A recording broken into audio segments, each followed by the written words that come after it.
warahmatullahi wabarakatuh. Jumpa lagi dengan saya, History Teacher. Pada kesempatan kali ini, materi yang akan kita bahas akan seru banget. Mau tahu apa? Yaitu reformasi gereja atau kita bisa kenal dengan reformasi Protestan. Di mana nantinya kalian yang hari ini mengenal ada agama Protestan, nah ini akan kita bahas kenapa sih bisa muncul ada Katolik dan ada Protestan. Seru kan? Ikutin terus ya. Ini terjadi pada sekitar abad ke-16 nih. Nah ini terjadi dikarenakannya adanya banyak pelanggaran yang dilakukan oleh Gereja Katolik Roma pada saat itu. Nah hal ini dipelopori oleh dua orang, yaitu biarawan yang bernama Martin Luther dan juga John Calvin. Nah tujuannya apa sih? Supaya bisa mereformasi kepercayaan, doktrin, dan praktek-praktek yang terjadi di Gereja Katolik Roma. Gerakan itu ditandai dengan penempelan atau pemasangan 95 dalil Martin Luther di setiap pintu gereja di Wittenberg, Jerman. 95 dalil tersebut itu dituliskan oleh Martin Luther karena Martin Luther merasa bahwasannya kepercayaan, doktrin, dan praktik-praktik di gereja itu sudah harus direformasi karena tidak sesuai dengan kepercayaan Kristen yang ada. Satu hal lagi yang dianggap paling parah oleh Martin Luther adalah penjualan surat indulgensi atau surat pengampunan dosa oleh Gereja Katolik Roma. Nah, di sini orang-orang yang merasa dosanya banyak itu bisa membeli surat indulgensi kepada pihak gereja, lalu secara otomatis Tuhan akan mengampuni dosa-dosanya. Dan itu dianggap tidak ada dalam ajaran agama Kristen. Nah, inilah yang membuat akhirnya Martin Luther sangat amat kekeh dengan 95 dalilnya dan tidak mau menariknya mundur kembali. Nah, apa sih gunanya uang yang dihasilkan dari penjualan surat indulgensi itu?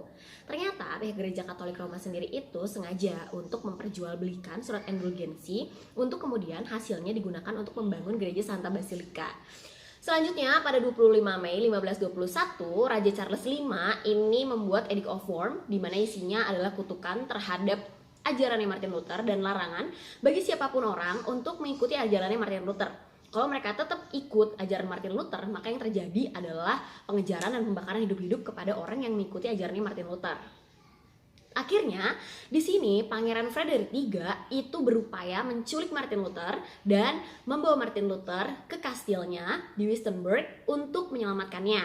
Nah, di kastil itulah akhirnya Martin Luther itu mentranslate 95 dalilnya ke bahasa Jerman dari bahasa Latin. Akhirnya yang terjadi sama Martin Luther adalah Martin Luther harus dibebaskan kembali dan dibiarkan beraktivitas seperti biasanya karena ternyata dia berhasil selamat. Dan ada sebuah tulisan berjudul The Diet of Prayer 1. Di sini adalah menunjukkan bahwasannya Martin Luther dibiarkan bebas dan berkarya lagi. Nah, di sini mulailah ajaran-ajaran Martin Luther ini berkembang bebas ke luar Jerman. Artinya dia ke Swiss, dia ke Hollandia, Polandia, Inggris, dan lain-lain. Dan banyak juga pengikutnya. Di antaranya ada Zwingli, ada juga John Calvin. Sampai pada akhirnya disinilah agama Protestan itu berkembang luas di seluruh Eropa nih ya.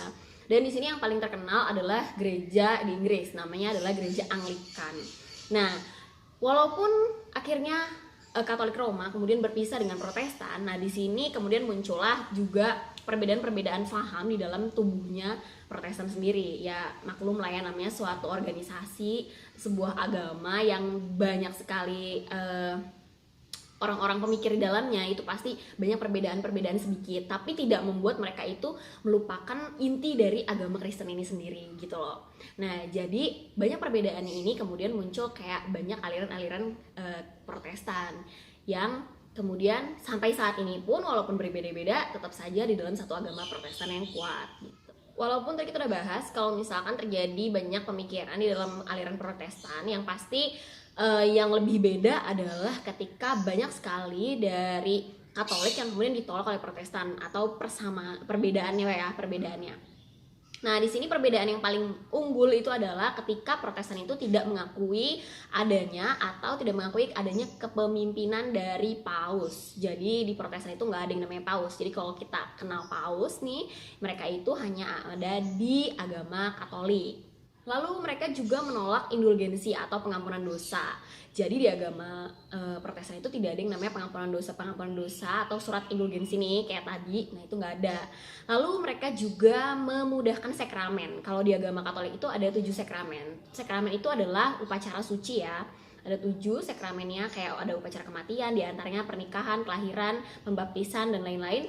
Nah kalau misalkan di Protestan itu hanya ada 2 sakramen aja.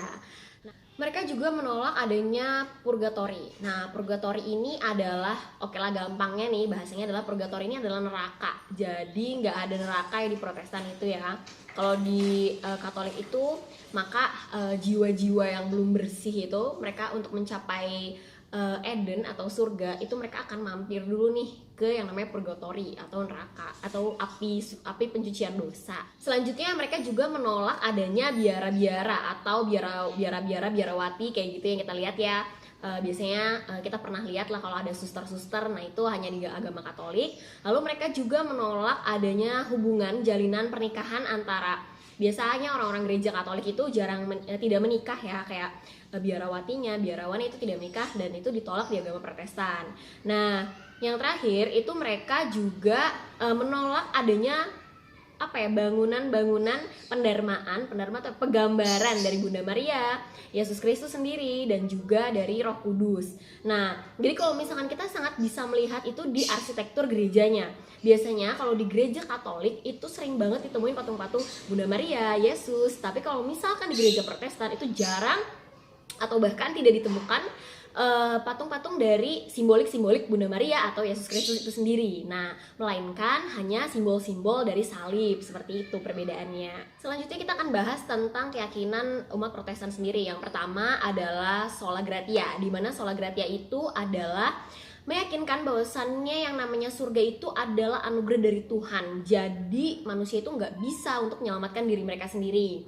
Nah, bedanya di sini kalau gereja Katolik itu berkata bahwasannya ada perbuatan-perbuatan baik dari manusia yang kemudian bisa menyelamatkan manusia dari masuk neraka gitu. Lalu ada yang namanya sola fide. Ini adalah kepercayaan bahwasannya hanya iman kepada Yesus Kristus lah yang dapat memasukkan mereka ke dalam surga atau menyelamatkan manusia itu ke dalam surga. Nah, di sini mau sebanyak apapun manusia itu melakukan perbuatan baik, manusia ini tetap aja manusia yang banyak dosa. Jadi menurut Martin Luther, gak bisa manusia ini menyelamatkan dirinya sendiri, melainkan hanya iman kepada Yesus Kristus itulah yang bisa menyelamatkan diri mereka. Yang ketiga itu adalah namanya sola scriptura, di mana sola scriptura itu berarti meyakini bahwasannya Alkitab itu merupakan memang benar-benar jalan hidup bagi semua umat Protestan, bukan sekedar hanya dibuat oleh gereja dan memang disesuaikan dengan apa yang gereja ini. Akhirnya selesai juga pembahasan kita tentang reformasi gereja atau reformasi Protestan. Kalau misalkan di antara kalian masih ada yang bingung, kalian bisa tulis kebingungan kalian di kolom komentar di bawah. Dan jangan lupa untuk like, share,